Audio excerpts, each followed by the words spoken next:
AI is a problem for landscape photographers, but it's not what you think, because everyone's worried that it's replacing real photography or that our work is being stolen to train these AI models, and that is a legitimate concern, but not what we're talking about right now, because for landscape photographers like you and me who probably aren't even using AI in our images, we do face another big AI problem. So in this video, I'm going to show you the problem with AI in photography that nobody is talking about, and the two things that you can do to make sure you don't suffer from it. So to help demonstrate this problem, let me first show you 3 images that I created with AI inside of Photoshop.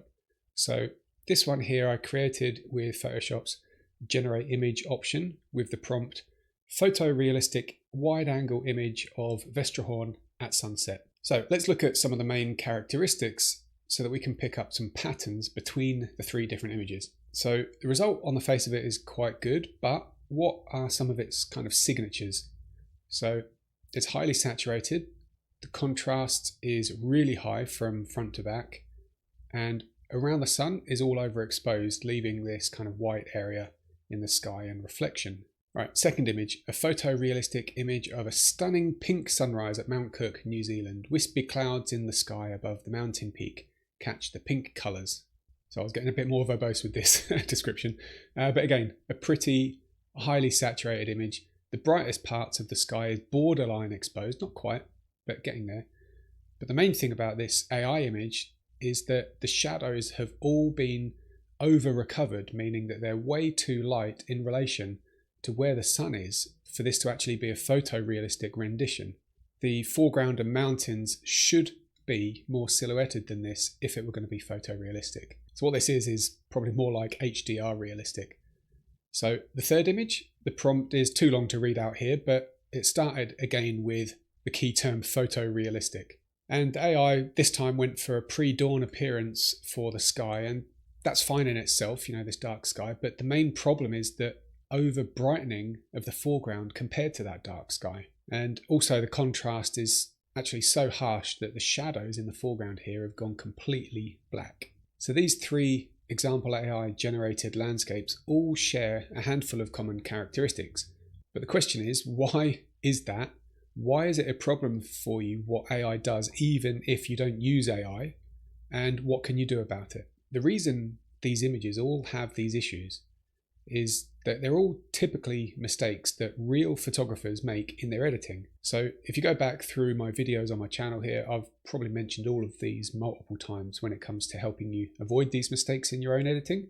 But the reason AI makes these same editing mistakes is because it's trained on millions of photos that have all been edited by people, which contain those editing mistakes. So that's how it happened, but how does it affect your photography? Like, assuming you don't even use AI, what's this got to do with you? Well, I was reading some online comments probably about a month ago. It's taken me this long to actually get this video together. And I noticed that a couple of people had said that they'd recently shared a photo and someone asked them, is this AI? So people's real photos are starting to be mistaken for AI. And it got me thinking, whether we like it or not, this has now become the AI look. Even though real photography came first, there are people out there who now associate photos that have these characteristics with being AI generated. So if you want to avoid your photography being mistaken for AI, what can you do? Well, the way I see it is fairly simple on the surface, but it goes a bit deeper really. But that is to make your photography unique to you in a way that makes it impossible to mistake for AI. So you can do it in a couple of places. One, you can do it in editing, which I'll talk about in just a minute, or you can do it in camera. And the thing I found is that it's easy for anyone really to get caught up in only striving for those spectacular wide angle hero shots in the perfect golden light or sunrise or sunset light, for example. And the problem with that is that that's the shot everyone else is taking and striving for.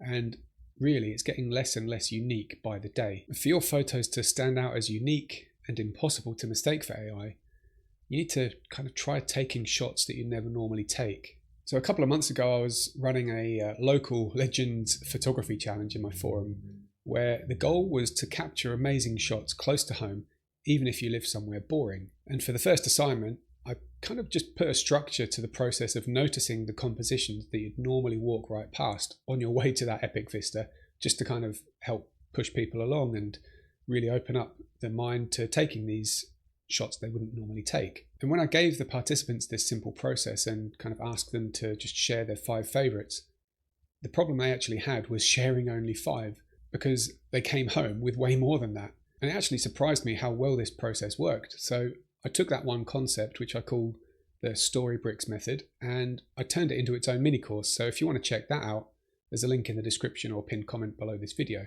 Whether you do it using my story bricks method or not, the quickest way to make your photos more unique is to look beyond those epic classic vistas that everyone else is shooting and just try to think outside the box, cliche alert, and be more creative with your compositions and choice of subjects. Now, when it comes to editing, the first thing you can do to avoid being mistaken for AI is eliminate those common editing mistakes that I mentioned earlier, like over contrasty editing, overexposed skies, foregrounds that are too bright compared to the sky, and so on. I've got other videos on my channel that show you how to do that, and I'll link to one in a second just at the end of this video. And then once you've eliminated those objective editing mistakes, you can then start to think about developing your own unique editing style, which, to be completely honest, is an ongoing process for the long term. So no quick fixes here in this video.